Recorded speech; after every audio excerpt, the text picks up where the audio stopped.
morning, everybody. You see, we wake up every morning wishing and hoping that Nigeria become a better place. To be honest to you, I love this country very much called Nigeria because it's my fatherland. We all have plans to see how we can move back to Nigeria to live in peace, where you will not be afraid of any form of insecurity, where your life and properties will be safe. That's what we are clamoring for. We're not clamoring because we think because we just have to say something over the internet. We're clamoring for a better country.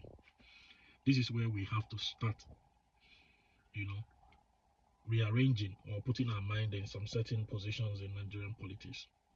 The problem we have in Nigeria is that every election cycle, we always concentrate on who's going to be president and who is not going to be president, what the president has done right, what the president has done wrong. Nigerians don't really concentrate on people who are vying for like House of Rep, Senate, local government chairman.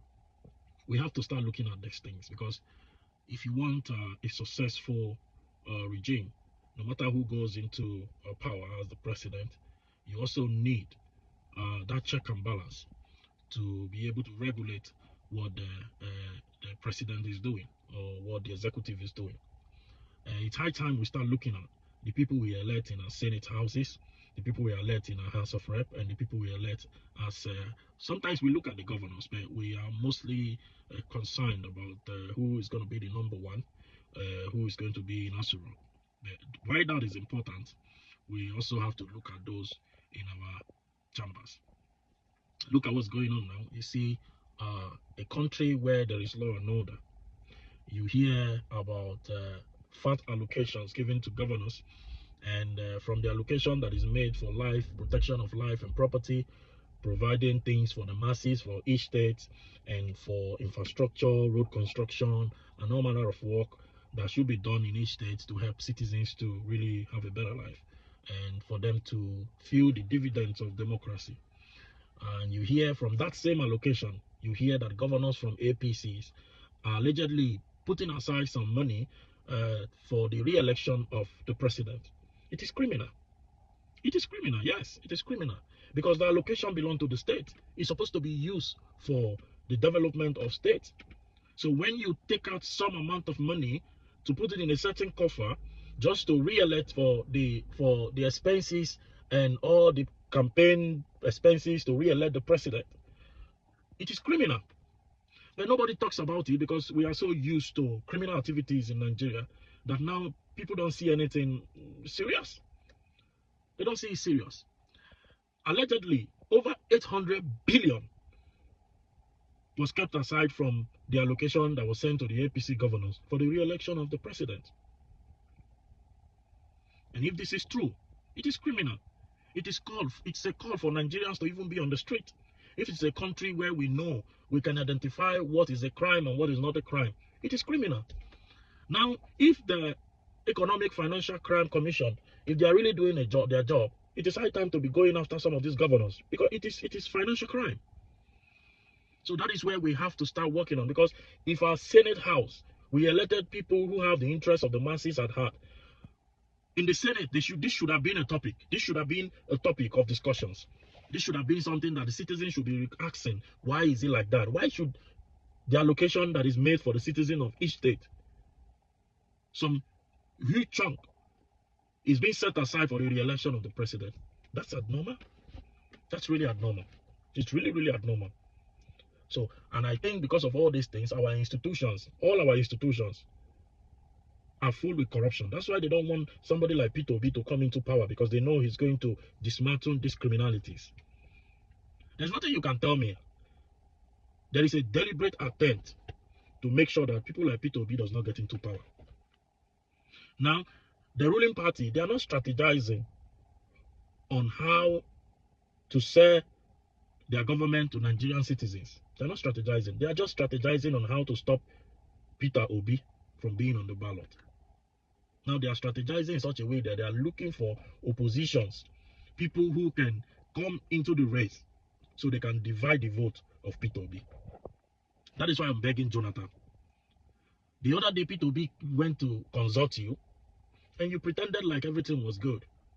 Jonathan, if you want a better Nigeria, you're not the only one who is in Nigeria. We can try other people. You have done 6 years. Tinubu, you have done 4 years. Atiku, you are old. You don't need to be president. Although you have made the mistake already, you can't turn back. Although we also need your vote, but if you don't want to, because I can imagine that you are part of those people who has a deliberate plan to make sure that Peter does not be on the ballot. And there's a lot of cabals in the north who thinks that they alone can rule Nigeria well. They don't really support. Even those of them that were saying some positive things about Peter Obi has now turned to start saying that Peter Obi is the wrong choice. It's crazy. It's crazy. What's happening in Nigeria is crazy. It's crazy. Every day with different dramas. When you are talking about a certain crime that has been committed to the people, on the people, the following day you will see another topic that is worse than that. That's how it's been revolving every day. And it's crazy. It's crazy what's going on. It's crazy. The way it is now, even Jesus Christ, to be hard for Jesus Christ to really save this country. It's strange for people the way Peter Obi is running his politics, because it's abnormal. Criminality is a normal thing in Nigeria. If you're not doing something wrong, then you don't belong to the elite. You need to do something wrong. You need to be a very, very bad motherfucker for you to belong to that cabal. It's crazy. It's crazy. And it's really something that we don't even know. Prayers cannot help in these situations. So my advice to people is, you cannot be on social media without having a permanent voter's card. Go and get your PVC. And when you're voting, come 2027, don't just look at who is going to be president. Don't just look at who is going to be governor. Look at these persons that are vying to become senators, to become House of Rep, to become local government chairman, House of Assembly.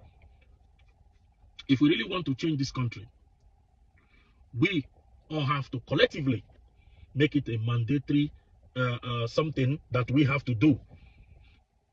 It's high time every Nigerian citizen, far and wide, start discussing something that concerns Nigeria. If you see it now, since social media came into place and everybody is now discussing something that concerns Nigeria, they are more afraid of the people with the phone than the police, than the EFCC, than everybody. They're more afraid. When you pick up your phone to video people, they start shivering. They start shivering. That's why we have to take this as a weapon against them.